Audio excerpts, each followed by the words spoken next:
जय श्री ओम, जय आदि सनातन। जय श्री ओम, जय आदि सनातन। जय श्री ओम, जय आदि सनातन। ओम श्री परमात्मने नमः। ओम श्री परमात्मने नमः। ओम श्री परमात्मने नमः। जो मनुष्य अधिभूत तथा अधिदेव के सहित और अधियज्ञ के सहित परमात्मा को जानते हैं, वे परमात्मा में लगे हुए चित वाले मनुष्य अंतकाल में भी परमात्मा में ही जानते हैं, अर्थात प्राप्त होते हैं। निराकार को जानने का वर्णन करके अब सगुण साकार को जानने की मैं बात आपसे कह रहा हूं। यहां अधिभूत नाम भौतिक स्थूल सृष्टि का है, जिसमें तमोगुण की प्रधानता है। जितनी भी भौतिक सृष्टि है उसकी स्वतंत्र सत्ता नहीं है, उसका क्षण मात्र भी स्थायित्व नहीं है, फिर भी वह भौतिक सृष्टि सत्य दिखती है, अर्थात इसमें सत्यता, स्थिरता, सुख रूपता, श्रेष्ठता और आकर्षण दिखता है। यह सत्यता आदि सब के सब वास्तव में भगवान के ही क्षण भंगुर, परमात्मा के ही क्षण भंगुर, संसार के नहीं। तात्पर्य है कि जैसे बर्फ की सत्ता जल के बिना नहीं हो सकती, ऐसे ही भौतिक स्थूल सृष्टि की अर्थात अधिभूत की सत्ता भगवान के बिना नहीं हो सकती। इस प्रकार तत्व से यह संसार भागवत स्वरूप ही है, ऐसे जानना ही अधिभूत के सहित भगवान को जानना है, परमात्मा को जानना है, परम पिता ईश्वर को जानना है। अधिदेव नाम सृष्टि की रचना करने वाले हिरण्यगर्भ ब्रह्मा जी का है, जिनमें रजोगुण की प्रधानता है। भगवान ही ब्रह्मा जी के रूप में प्रकट होते हैं, अर्थात तत्व से ब्रह्मा जी भगवत स्वरूप ही हैं, ऐसे जानना ही अधिदेव के सहित भगवान को जानना है, परमात्मा को जानना है। अधियज्ञ नाम भगवान विष्णु का है, जो अंतर्यामी रूप से सब में व्याप्त है, जो अंतर्यामी रूप में सब में व्याप्त है। अधियज्ञ नाम भगवान विष्णु का है, जो अंतर्यामी रूप में सब में व्याप्त है और जिनमें सत्वगुण की प्रधानता है। तत्व से भगवान ही अंतर्यामी रूप से सब में परिपूर्ण है, ऐसा जानना ही अधियज्ञ सहित भगवान को जानना है। अधिभूत, अधिदेव, अधियज्ञ सहित भगवान को जानने का तात्पर्य है कि भगवान श्री कृष्ण के शरीर के किसी एक अंश में विराट रूप है। भगवान श्री कृष्ण के किसी एक अंश में विराट रूप है और उस विराट रूप में अधिभूत, अनंत ब्रह्मांड, अधिदेव, ब्रह्मा जी, अधियज्ञ, विष्णु आदि सभी हैं। जैसे कि परमात्मा ने कहा है, परमात्मा ने धनंजय से कहा है, परमात्मा ने जीव से कहा है, हे देव, मैं आपके शरीर में संपूर्ण प्राणियों को, जिनकी नाभि से कमल निकलता है, उन विष्णु को, कमल पर विराजमान ब्रह्मा को और शंकर आदि को देख रहा हूं। अतः तत्व से अधिभूत, अधिदेव, अधियज्ञ भगवान श्री कृष्ण ही है। श्री कृष्ण ही समग्र भगवान है। परमात्मा श्री कृष्ण ही समग्र भगवान है। वही परम पिता परमेश्वर है, वही ईश्वर है, वही समस्त प्राणियों के प्राण है, जो संसार के भोगों और संग्रह की प्राप्ति अप्राप्ति समान रहने वाले हैं तथा संसार से सर्वथा उपरत होकर भगवान में लगे हुए हैं। वे पुरुष युक्त चेता हैं, वो पुरुष युक्त चेता है। ऐसे युक्त चेता मनुष्य अंतकाल में भी मेरे को ही जानते हैं, अर्थात अंतकाल की पीड़ा आदि में भी वे मेरे में ही अटल रूप से स्थित रहते हैं। उनकी ऐसी दृढ़ स्थिति होती है कि वे स्थूल और सूक्ष्म शरीर में कितनी ही हलचल होने पर भी कभी किंचमात्र भी विचलित नहीं होते, किंचमात्र भी विचलित नहीं होते। परमात्मा यही तो कह रहे हैं जीव से, परमात्मा यही तो जीव से कह रहे हैं।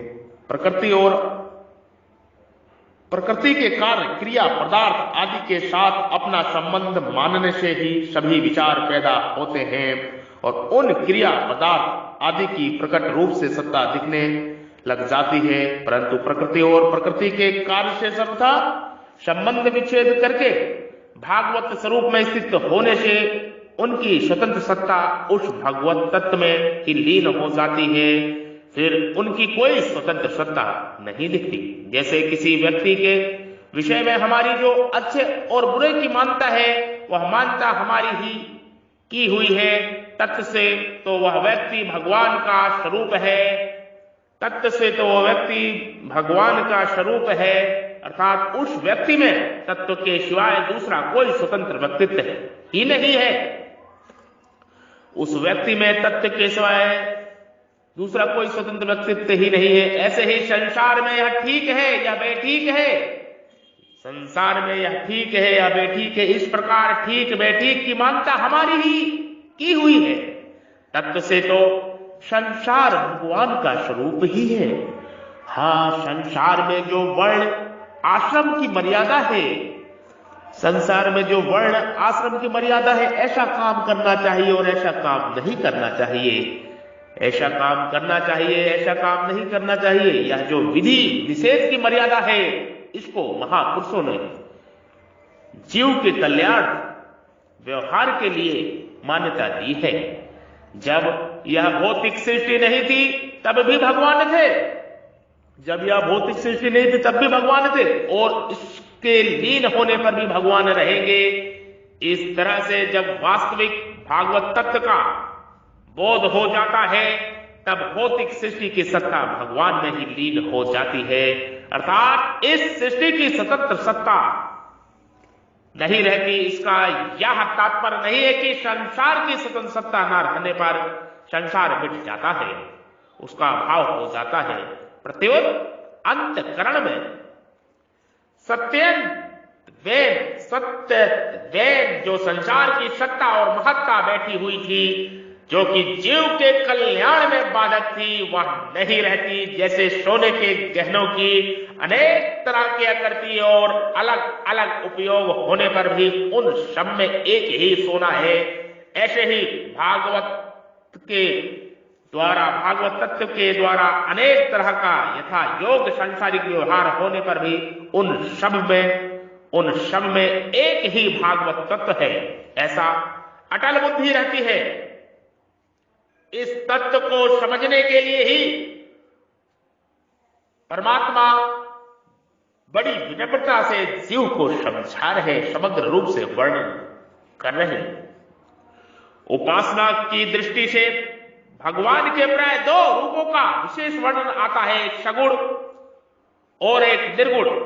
इनमें सगुण तो दो भेद होते हैं, एक सगुण साकार और एक सगुण निराकार, परंतु निर्गुण दो भेद नहीं होते, निर्गुण निराकार ही होता है।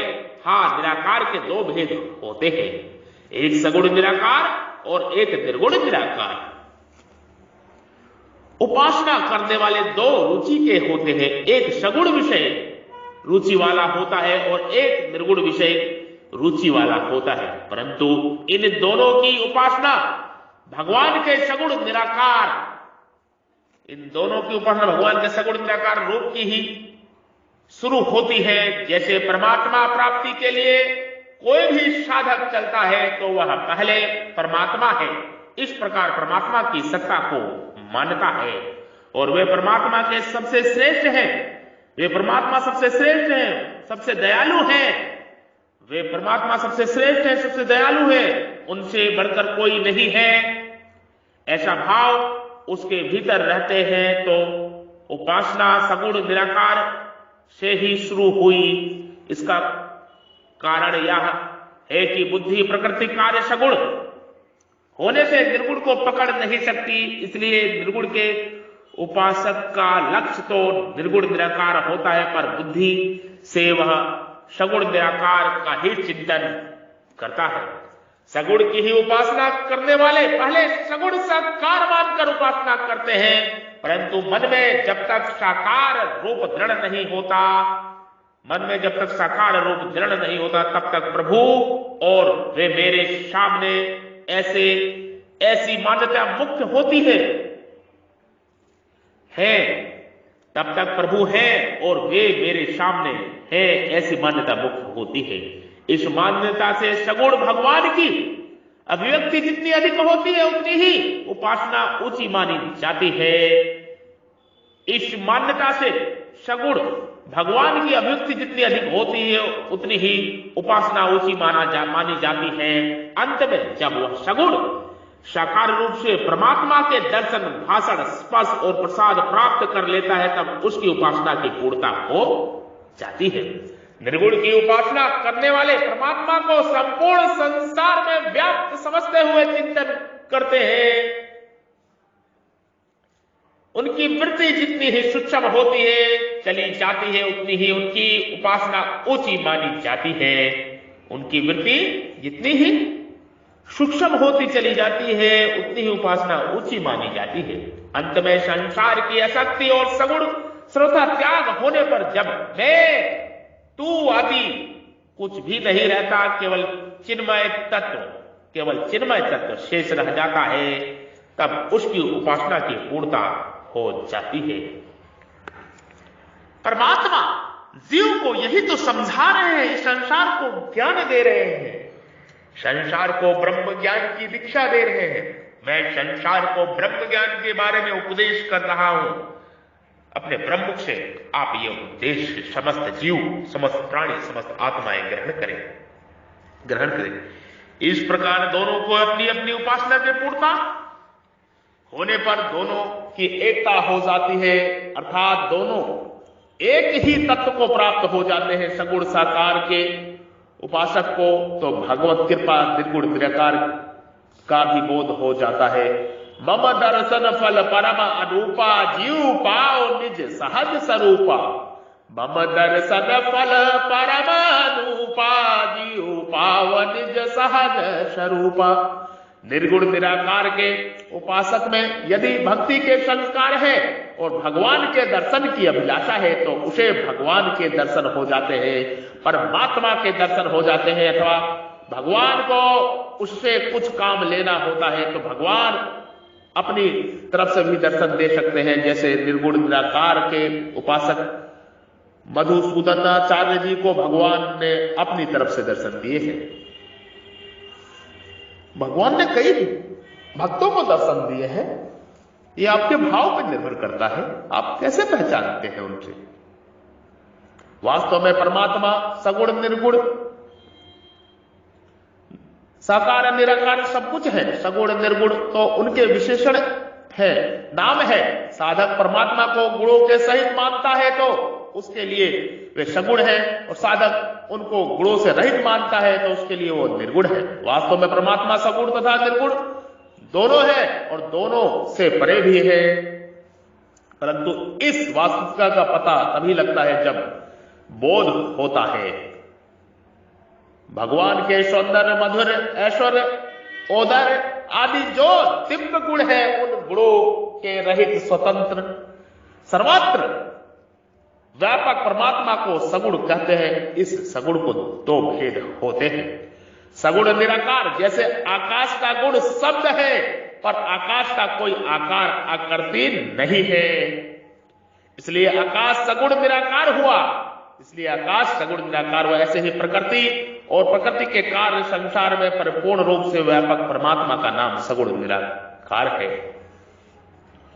सगुण साकार वे ही सगुण निराकार परमात्मा जब अपनी दिव्य प्रकृति को अधिष्ठ करके अपनी योग माया से लोगों के सामने प्रकट हो जाते हैं, उनकी इंद्रियों के विषय हो जाते हैं, तब उन परमात्मा को सगुण साकार कहते हैं।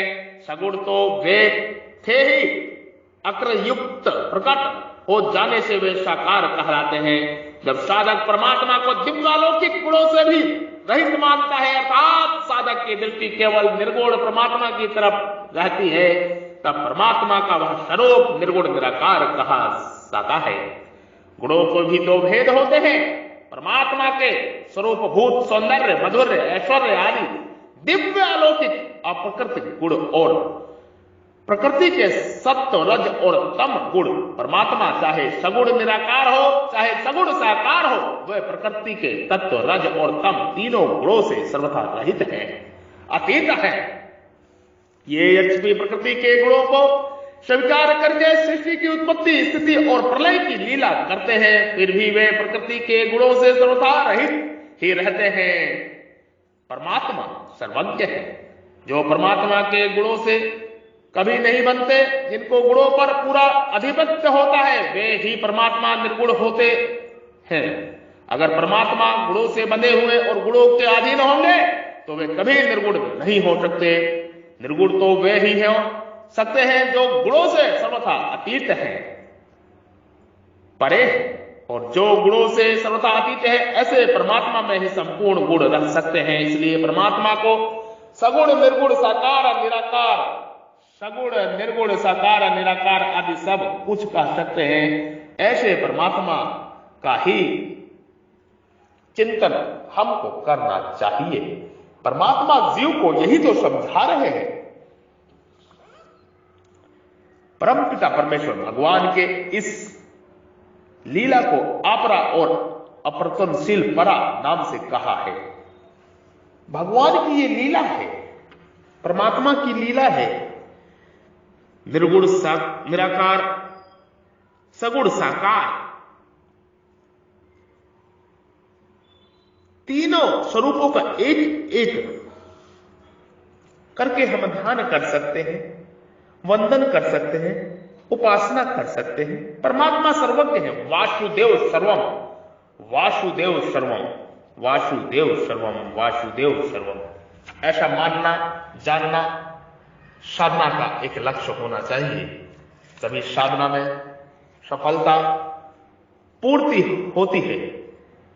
वासुदेव सर्वम, वासुदेव सर्वम, वासुदेव सर्वम, वासुदेव सर्वम, यही ब्रह्म ज्ञान है, यही महान ज्ञान है। आप सभी के हृदय रूपी मंदिर में विराजमान परब्रह्म परमेश्वर ईश्वर को मैं, जो हृदय रूपी मंदिर में गुफा में विराजमान है, जो आपके हृदय रूपी मंदिर में गुफा है, उसमें परमपिता परमेश्वर विराजमान है, उस परब्रह्म परमेश्वर को, ईश्वर को, परमात्मा को प्रणाम करता हूं, नमस्कार करता हूं प्रेम सहित। कृपया मेरा प्रणाम नमस्कार स्वीकार करें। मैं ब्रह्म ऋषि, महर्षि बद्री विशाल, योगी श्री ऋषि पराशर, ऋषि वशिष्ठ, ऋषि शक्ति मुनि के वंश का, मैं उन्हीं के डीएनए का एक ऋषि हूं। इस कलयुग में ब्रह्म ज्ञान का उपदेश कर रहा हूं। आप सभी संत, साधुजन, महात्मा लोग, साधक लोग, शिष्य लोग इसको ग्रहण करें और अपने जीवन की यात्रा सफल करें। कर्म बंधनों को काटते हुए जीवन जिए और मोक्ष मुक्ति को प्राप्त करें। ओम